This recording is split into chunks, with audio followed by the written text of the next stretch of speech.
Accounting in the books of purchasing company బుక్స్లో accounting entries ఎలా ఉంటాయో చూద్దాం. As on the date of agreement between the parties. ఒకవేళ purchase consideration calculate చేసేసారు on the date, ఆ డేట్కి వాళ్ళు ఫస్ట్ ఎంట్రీ ఏదైతే వేస్తారో ఆ ఫస్ట్ ఎంట్రీ ఏంటంటే బిజినెస్ పర్చేజ్ అకౌంట్ డెబిట్. వాళ్ళు బిజినెస్ని పర్చేజ్ చేస్తున్నారు, దాన్ని డెబిట్ చేస్తారు. క్రెడిటార్ని ఎవరు చేస్తారంటే లిక్విడేటర్ ఆఫ్ సెల్లింగ్ కంపెనీ.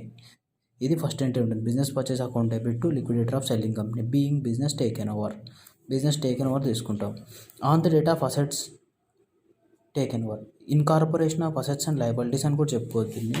ఆ రోజు అసెట్స్ ఏవైతే ఉన్నాయో దాన్ని డెబిట్ చేసుకుంటాం, లయబిలిటీస్ ఏమైనా ఉన్నాయో దాన్ని క్రెడిట్ చేసుకుంటాం. అసెట్స్ని ఇందాక చెప్పినట్టే ఫెయిర్ వాల్యూ తీసుకుంటాం, లయబిలిటీస్ అంటే పేయబుల్ వాల్యూ.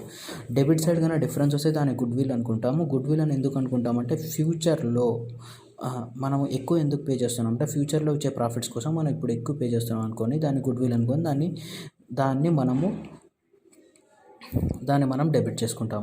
ఒకవేళ క్రెడిట్ సైడ్ మనకి బ్యాలెన్సింగ్ ఫిగర్ వస్తే దాన్ని క్యాపిటల్ రిజర్వ్కి ట్రాన్స్ఫర్ చేస్తాం.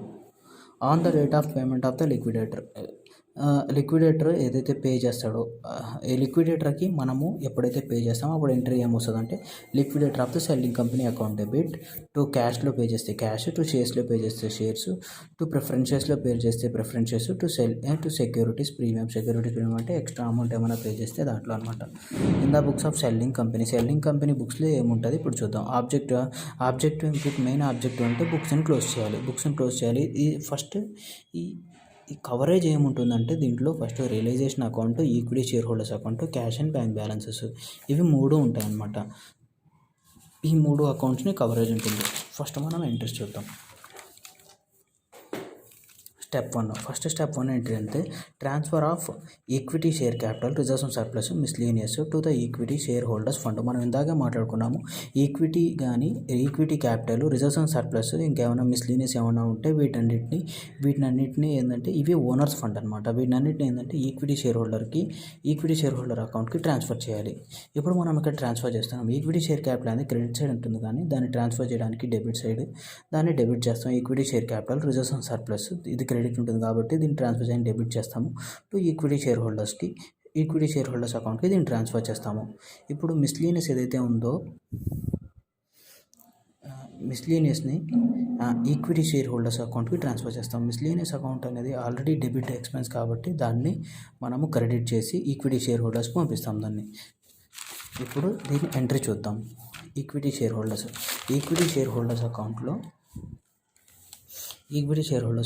ఏదైతే మనం షేర్ క్యాపిటల్ ట్రాన్స్ఫర్ చేసామో by share capital account debit, by reserves and surplus. Miscellaneous ఏదైతే ఉందో దాన్ని మనము డెబిట్ చేస్తాము, అది క్రెడిట్ బ్యాలెన్స్. దాన్ని ట్రాన్స్ఫర్ చేసేటప్పుడు డెబిట్ చేస్తాము. స్టెప్ 2 ఏంటంటే transfer of all assets except cash and bank, all liabilities to realisation. అన్ని అసెట్స్ని, లయబిలిటీస్ని మనము ట్రాన్స్ఫర్ చేస్తాము ఎక్సెప్ట్ క్యాష్ అండ్ బ్యాంక్. ఈ రెండింటి తప్పనిస్తే మిగతా అన్నింటినీ మనం ట్రాన్స్ఫర్ చేసేస్తాం. చూడండి, రియలైజేషన్ అకౌంట్కి అసెట్స్ ఏమైనా ఉన్నాయో మొత్తం ట్రాన్స్ఫర్ చేసేస్తాం first. To fixed assets, to investments, to current assets. ఇవన్నీ డెబిట్ బ్యాలెన్స్, దీన్ని ట్రాన్స్ఫర్ చేయడానికి క్రెడిట్ చేస్తున్నాము.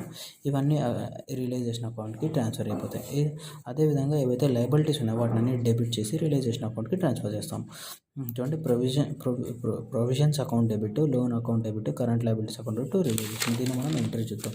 ఇప్పుడు రియలైజేషన్ అకౌంట్ పోదాం. ఇక్కడ రియలైజేషన్ అకౌంట్ ఉంది. రియలైజేషన్ అకౌంట్లో మనము అసెట్స్ని ట్రాన్స్ఫర్ చేస్తున్నాము. ఇక్కడ ఎంట్రీ ఏముంది? Realisation account debit to fixed assets, to investment, to current assets. ఇక్కడ లయబిలిటీ సైడ్ ఏముంది? Provisions, loans, current liable to realisation ఉంది కాబట్టి ఇటు పక్క బై రాసుకుంటాం. By provisions, loans, current liabilities transfer చేసుకుంటాం. స్టెప్ 2 కంప్లీట్ అయిపోయింది. ఇప్పుడు స్టెప్ 3కి వెళ్ళిపోదాం. నాట్ టేకెన్ ఓవర్ అసెట్స్ అది ఏవైతే తీసుకోరు, పర్చేసింగ్ కంపెనీ ఏదైతే అసెట్స్ తీసుకోదు దాన్ని మనము సేల్ చేస్తాము. ఆ సేల్ చేసిన అమౌంట్ని మనం రియలైజేషన్ ట్రాన్స్ఫర్ చేస్తాం. అప్పుడు మన రియలైజేషన్ మనకైతే క్యాష్ వస్తుందో క్యాష్ని డెబిట్ చేసుకొని ఆ క్యాష్ని రియలైజేషన్ అకౌంట్కి ట్రాన్స్ఫర్ చేసుకుంటాం. ఆ ఎంట్రీ చెప్తాం. By cash. Assets not taken over, assets not taken over, దానివల్ల వచ్చిన అమౌంట్ని మనము రియలైజేషన్ అకౌంట్ ట్రాన్స్ఫర్ చేసుకున్నాం. నాట్ టేకెన్ ఓవర్ లయబిలిటీస్ ఏవైతే టేకెన్ ఓవర్ చేసుకోవో దాని గురించి మనము ఏం చేస్తామంటే లయబిలిటీస్ పర్చేసింగ్ కంపెనీ ఏవైతే టేక్ ఓవర్ చేసుకో దాన్ని మనం పే చేస్తాము. దాన్ని మనము ఎక్కడికి ట్రాన్స్ఫర్ చేస్తాము, రియలైజేషన్ అకౌంట్ ట్రాన్స్ఫర్ చేస్తాము. అట్లానే realisation account debit to cash account, liabilities not taken over. Step 4కి వెళ్ళిపోతాము. స్టెప్ 4 ఏంటంటే settlement of items taken over. Settlement చేస్తున్నాము on the date of contract between the parties. ఆ రోజు కాంట్రాక్ట్ చేసుకున్న రోజు ఎంట్రీ ఏమని రాసుకుంటామంటే పర్చేసింగ్ కంపెనీ అకౌంట్ని డెబిట్ చేసుకుంటాం. మనం డెటార్ అనుకుంటాం టు ద రియలైజేషన్ అకౌంట్కి పర్చేసింగ్ కంపెనీని ట్రాన్స్ఫర్ చేస్తాం by purchasing company account transfer చేస్తాం. On the date of collection of PC ఏ రోజైతే పీసీ కలెక్ట్ చేసుకుంటామో ఆ రోజు మనం ఎంట్రీ ఏమి రాసుకుంటాం అంటే క్యాష్ ఇస్తే క్యాష్, ఏం షేర్స్ ఇచ్చినా ఆ shares account debit to the purchasing company. ఇక్కడ పర్చేసింగ్ కంపెనీని క్యాన్సిల్ చేసేసి అప్పుడు ఫైనల్గా ఏమొస్తుందంటే cash account shares to the realisation. వీటిని వచ్చేసి రియలైజేషన్ నుంచి షేర్ హోల్డర్స్కి ట్రాన్స్ఫర్ చేయాలి. Transfer of investments, equity share holders account debit to equity shares. వీటిని అన్నింటినీ ఇన్వెస్ట్మెంట్స్ అనుకుందాం.